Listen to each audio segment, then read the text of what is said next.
But the real trouble was the faith healing. It wasn't that he didn't try.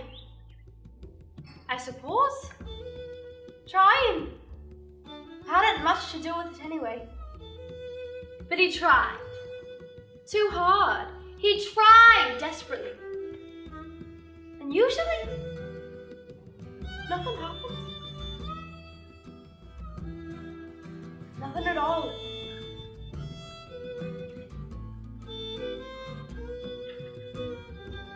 I remember just a few weeks before we came back, he met an old woman in an off-licence in Kilmarnock, and he told her he could cure her arthritis. And he tried. And he failed. In the old days, he wouldn't have given her another thought. But he became obsessed with that old woman. Found out where she lived.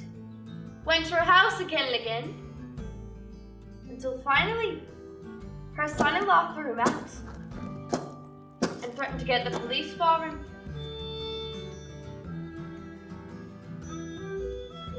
So on the last day of August, we crossed through from Stranraer to Larne and drove through the night to County Donegal. And there, we got luncheons in a pub, a lounge bar really, just outside a village called Ballybeg, not far from Donegal town.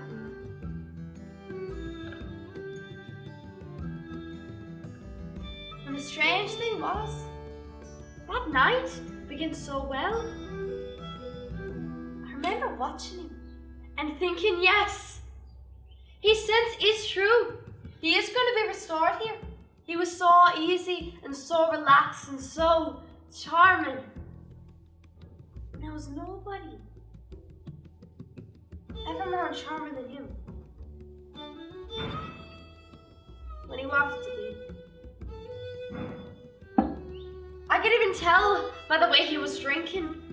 Not gulping down the first 3 or 4 drinks as if they were only preliminaries. And he chatted to the landlord. And they talked about the harvest. And about fishing. And about the tourist trade. He even introduced me as his wife. God! I suppose that ought to have alerted me.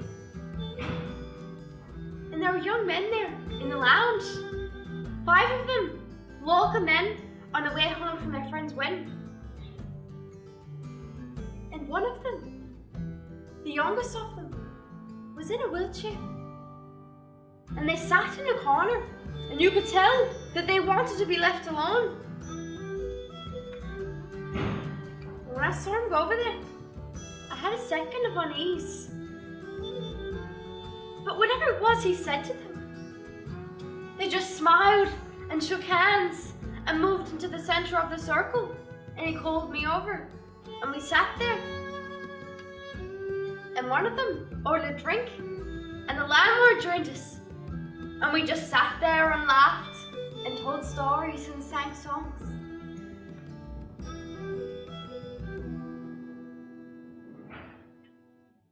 Where was Teddy?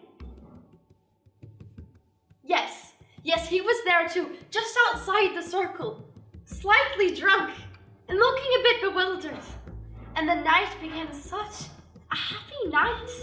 Yes, happy, happy, happy. The young men were happy. I was happy. And Frank? Yes, he was happy too.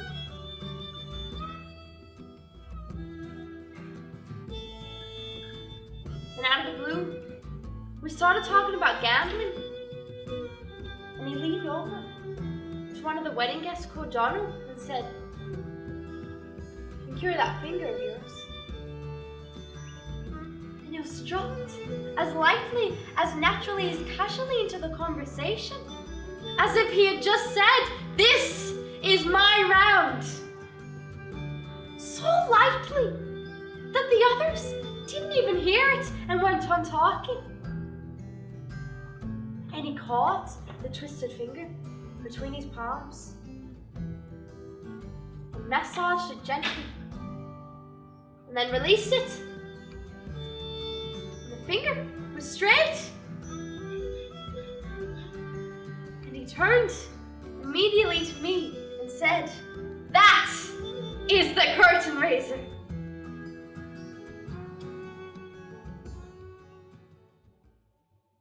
And I knew at once, I knew instinctively that before the night was out, he was going to measure himself up against the cripple in the wheelchair.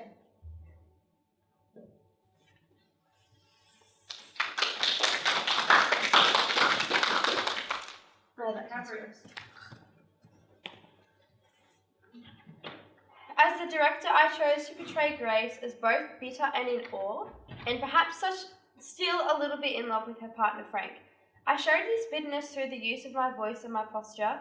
My voice maintains an even pitch and volume, and I show little emotion. I also show minimal body movement, only paying attention to how I manipulate my voice. As the play is set in Ireland, I chose to perform my character in an Irish accent. Grace's monologue is told through her memory. So it is her memory of events and her perspective in which these events occurred. The theatre styles of this monologue include social realism and heightened naturalism, so I chose to incorporate minimal physical theatre to avoid unnecessary action that may detract from the storytelling. The Irish accent accentuates the poetic nature of heightened realism, breaking the fourth wall with Grace's words directed entirely at the audience.